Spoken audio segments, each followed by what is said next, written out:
Hi all, അസ്സലാമലൈക്കും. Welcome back to Silnas kitchen. ഇന്നത്തെ recipe ആവിയിൽ വേവിച്ചെടുത്ത നല്ല കിടിലൻ ടേസ്റ്റി ആയിട്ടുള്ള ഒരു വെറൈറ്റി ആയിട്ടുള്ള ഒരു പലഹാരത്തിന്റെ റെസിപ്പിയാണ്. ഭയങ്കര സിമ്പിളാണ് ഇത് തയ്യാറാക്കി എടുക്കാനായിട്ട്. അതുപോലെ തന്നെയാണ് കഴിക്കാനും നല്ല ടേസ്റ്റാണ്. കുട്ടികൾക്കും വലിയവർക്കെല്ലാം ഒരുപോലെ ഇഷ്ടാവും. അപ്പോൾ ഇതെങ്ങനെയാണ് തയ്യാറാക്കുന്നതെന്ന് അറിയാനായിട്ട് വീഡിയോ സ്കിപ്പ് ചെയ്യാതെ മുഴുവനായിട്ടൊന്ന് കണ്ടു നോക്കണേ.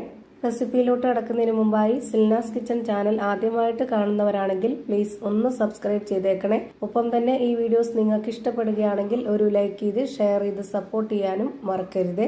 ഇനി നമുക്ക് ഇതെങ്ങനെയാണ് തയ്യാറാക്കുന്നതെന്ന് നോക്കാം. ഈ പലഹാരത്തിനായിട്ട് ആദ്യം തന്നെ ഞാനിവിടെ ഒരു പാത്രത്തിലേക്ക് 6 കോഴിമുട്ട പൊട്ടിച്ചൊഴിച്ചു കൊടുക്കുന്നുണ്ട്. ഈ ഒരു പലഹാരത്തിന്റെ പ്രത്യേകത എന്ന് പറയുന്നത് മുട്ടയും ബ്രൂ കോഫി പൊടിയും ചേർത്താണ് നമ്മൾ ഇത് തയ്യാറാക്കി എടുക്കുന്നത്.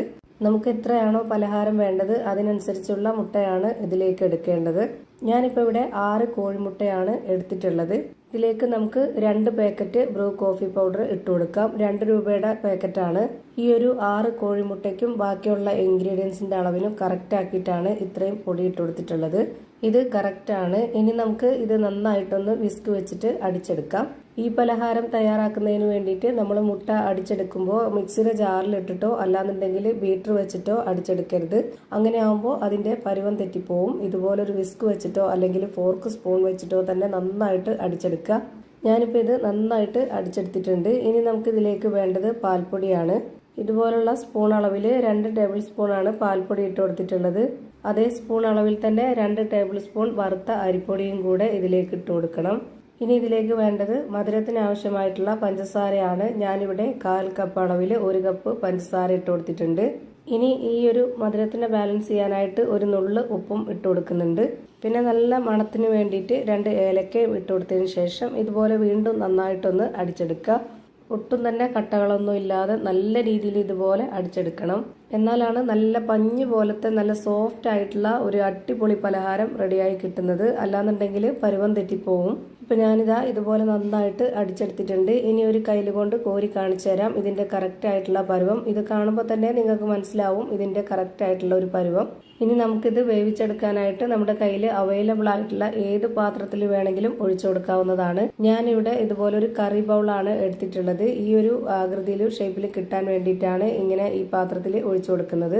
ഇനി ഇതിലേക്ക് കുറച്ച് നെയ്യ് ഒഴിച്ചു കൊടുത്തതിന് ശേഷം ഇതുപോലെ ആ ഒരു ബൗള് നന്നായിട്ടൊന്ന് സ്പ്രെഡ് ചെയ്ത് കൊടുക്കാം. ആ ഒരു ബൗള് മുഴുവനായിട്ടും നെയ്യ് സ്പ്രെഡ് ചെയ്ത് കൊടുക്കണം. ഇത് വെന്ത് വരുമ്പോൾ നന്നായിട്ട് ഇത് പൊങ്ങി വരും. അപ്പോൾ ചിലപ്പോൾ അതിൻ്റെ മുകളിലൊക്കെ പറ്റിപ്പിടിച്ചിരിക്കും. അങ്ങനെ വരാതിരിക്കാൻ വേണ്ടി ഫുള്ളായിട്ട് നമ്മൾ നെയ്യൊന്ന് സ്പ്രെഡ് ചെയ്ത് കൊടുക്കണം. പിന്നെ ഒരു സെക്കൻഡ് ആകുമ്പോഴത്തേക്കും അത് നന്നായിട്ട് താന്നു പോവുകയും ചെയ്യും. പക്ഷേ അങ്ങനെ നല്ലപോലെ കറക്റ്റായിട്ട് ഷേപ്പിൽ കിട്ടണമെന്നുണ്ടെങ്കിൽ മുകളിൽ വരെ നമ്മൾ നെയ്യ് സ്പ്രെഡ് ചെയ്ത് കൊടുക്കണം. അല്ലാന്നുണ്ടെങ്കിൽ അവിടെ ഇവിടെയൊക്കെ ആയിട്ട് പറ്റിപ്പിടിച്ചിട്ട് അതിനൊരു കറക്റ്റ് ഷേപ്പും ആകൃതിയൊന്നും കിട്ടത്തില്ല. ഞാനിപ്പോൾ ഇത് വേവിച്ചെടുക്കുന്നത് ഇതുപോലൊരു പാൻ വെച്ചിട്ട് അതിലേക്ക് 1 ഗ്ലാസ് വെള്ളം ഒഴിച്ചു കൊടുത്തതിന് ശേഷം ഈ ഒരു പാത്രം ഇറക്കി വെച്ച് കൊടുത്തിട്ട് ഇതുപോലെ അടപ്പ് വെച്ച് അടച്ചു കൊടുത്ത് അതിൻ്റെ ഹോളിൽ പേപ്പർ തിരികെ വെച്ച് കൊടുത്തിട്ടുണ്ട്. എയർ ടൈറ്റ് ചെയ്തിരിക്കാൻ വേണ്ടിയിട്ടാണ്. ഒരു 20 മിനിറ്റ് സമയമാകുമ്പോഴത്തേക്ക് നമുക്കിത് നന്നായിട്ട് കറക്റ്റായിട്ട് വെന്ത് കിട്ടും. എത്ര സമയമാണോ ഇത് വേവാനായിട്ട് എടുക്കുന്നത് അത്രയും സമയം വരെ ലോ ഫ്ലെയിമിൽ ഇട്ട് കൊടുത്ത് മാത്രം ഇത് വേവിച്ചെടുക്കുക. ഞാനിപ്പോൾ ഈ ഒരു രീതിയിൽ എളുപ്പത്തിന് വേണ്ടി ചെയ്തെടുത്തേ ഉള്ളൂ. ഇഡലി ചെമ്പിൽ വേണമെന്നുണ്ടെങ്കിൽ അതിൽ വേവിച്ചെടുക്കാം, കുഴപ്പമൊന്നുമില്ല. ഇപ്പോൾ ഇതാ നല്ല ടേസ്റ്റി ആയിട്ടുള്ള ഒരു അടിപൊളി പലഹാരം റെഡിയായി കിട്ടി. എത്ര കഴിച്ചാലും മതി വരില്ല. നല്ല ടേസ്റ്റാണ് ഇത് കഴിക്കാനായിട്ട്. നമ്മുടെ വീട്ടിൽ പെട്ടെന്നൊരു ഗസ്റ്റ് വരികയാണെന്നുണ്ടെങ്കിലും അതുപോലെ കുട്ടികൾ ചോദിച്ച ഉടനെ തയ്യാറാക്കി എടുക്കാൻ പറ്റുന്ന ഒരു കിഡിലൻ ഐറ്റമാണ്. അപ്പോൾ ഇത്രയേ ഉള്ളൂ ഇന്നത്തെ വീഡിയോ ഇഷ്ടമായാൽ ലൈക്ക് ചെയ്യാനും കമൻറ്റ് ചെയ്യാനും ഷെയർ ചെയ്യാനും മറക്കരുത്.